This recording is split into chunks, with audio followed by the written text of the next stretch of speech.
جی السلام علیکم class 5 students, Urdu کے فریش تازہ لیکچر کے ساتھ آپ کے پاس حاضر ہیں۔ آپ سب لوگوں کو خوش آمدید ہے نئے لیکچر میں۔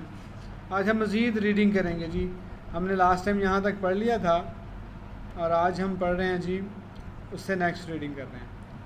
اب میجر طفیل محمد تمام جوانوں کے تنہا سالار تھے۔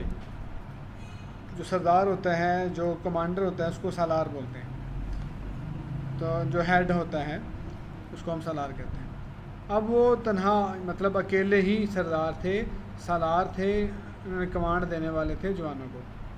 وہ مسلسل اپنے جوانوں کو ہدایت دیتے رہے، مطلب کہ انسٹرکشنز دی جاتی ہیں جوانوں کو کہ کیا کرنا ہے، آپ نے کس طرح سے لڑائی کرنی ہے، اور ان کا حوصلہ بڑھاتے رہے۔ انہوں نے انتہائی بہادری سے فائرنگ جاری رکھی، یہاں تک کہ پاک فوج نے اپنا گاؤں دشمن کے قبضے سے چھڑا لیا۔ بھارتی فوج پسپا ہو کر بھاگ کھڑی ہوئی۔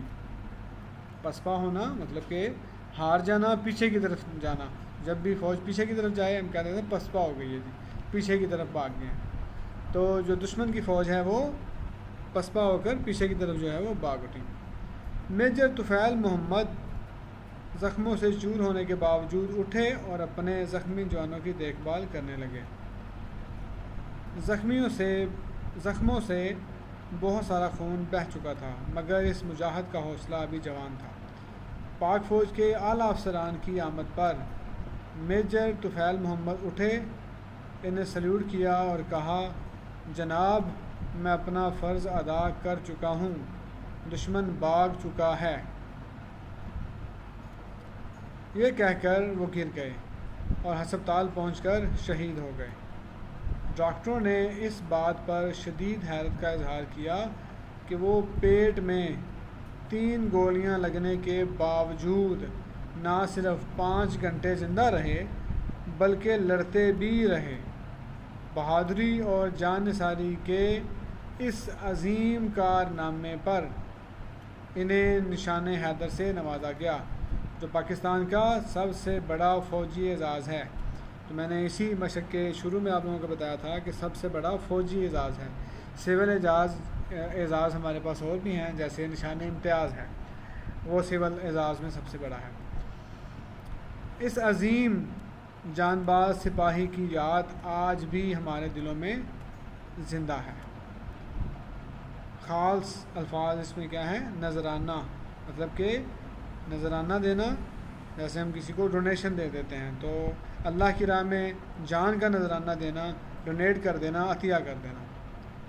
عسکری مطلب فوجی، عصب کی جمع ہے، جیسے پٹھے ہوتے ہیں، تو مضبوط اعصاب مطلب کہ جس کے پٹھے جو ہیں وہ مضبوط ہوں، اس سے مراد جو ہے نفسیاتی اور فزیکل دونوں چیزیں ہیں، مطلب کہ نفسیاتی طور پہ بھی وہ مضبوط ہوں۔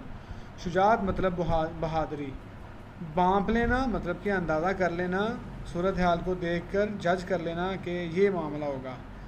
قیادت کہتے ہیں جی رہنمائی کرنے والوں کے، جو رہنمائی کرنے والے ہوتے ہیں، جو لیڈرز ہوتے ہیں، جو بڑے ہوتے ہیں لیڈر، جو ہمیں بتا رہے ہوتے ہیں، انہیں بولیں گے قیادت۔ مارکا، جنگ کو کہیں گے مارکا، جہاں پر لڑائی ہو رہی ہو اسے کیا بولا جائے گا؟ مارکا۔ تعینات، کسی کو مقرر کرنا، ڈیوٹی لگا دینا، مطلب تعینات کر دینا۔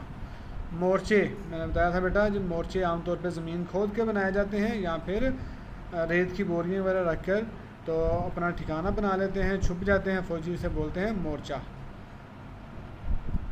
نصب کرنا مطلب کہ لگا دینا، فٹ کر دینا، فکس کر دینا، تو نصب کر دینا مطلب لگا دینا۔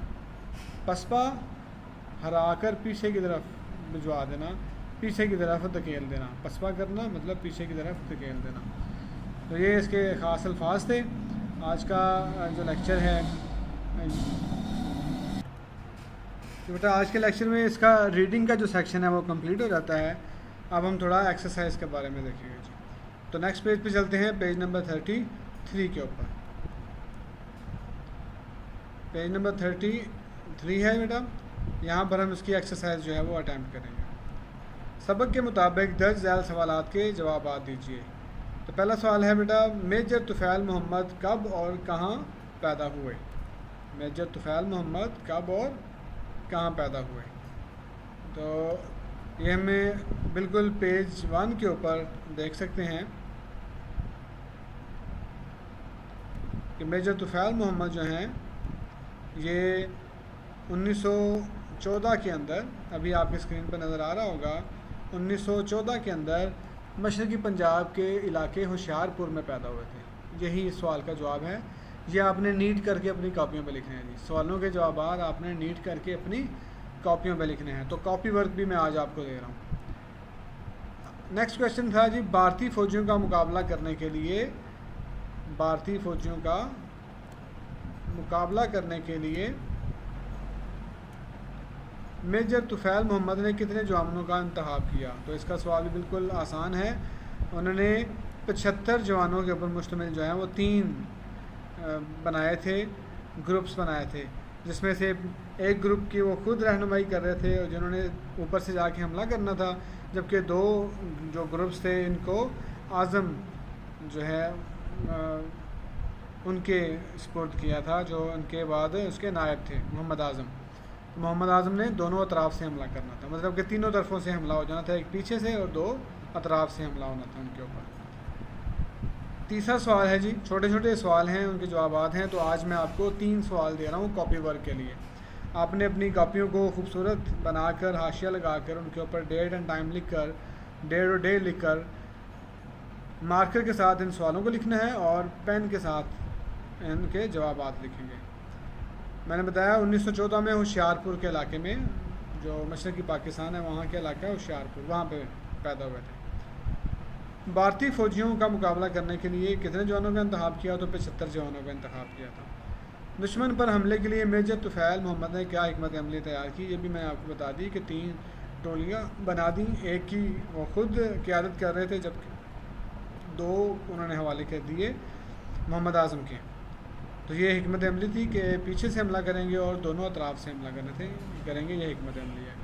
اگر آپ کو ایشو ہو تو آپ بک جو ہے وہ پیچھے سے پڑھ سکتے ہیں، آپ کو بڑی آسانی سے مل جائیں گے ان سوالوں کے جوابات۔ تو آج کے لیے اتنا ہی ہے جی، اپنا کام کمپلیٹ کر لیجئے گا، باقی انشاءاللہ پھر نیکسٹ لیکچر میں ملاقات ہوگی۔ اپنا خیال رکھیے گا، ٹل دین اللہ حافظ۔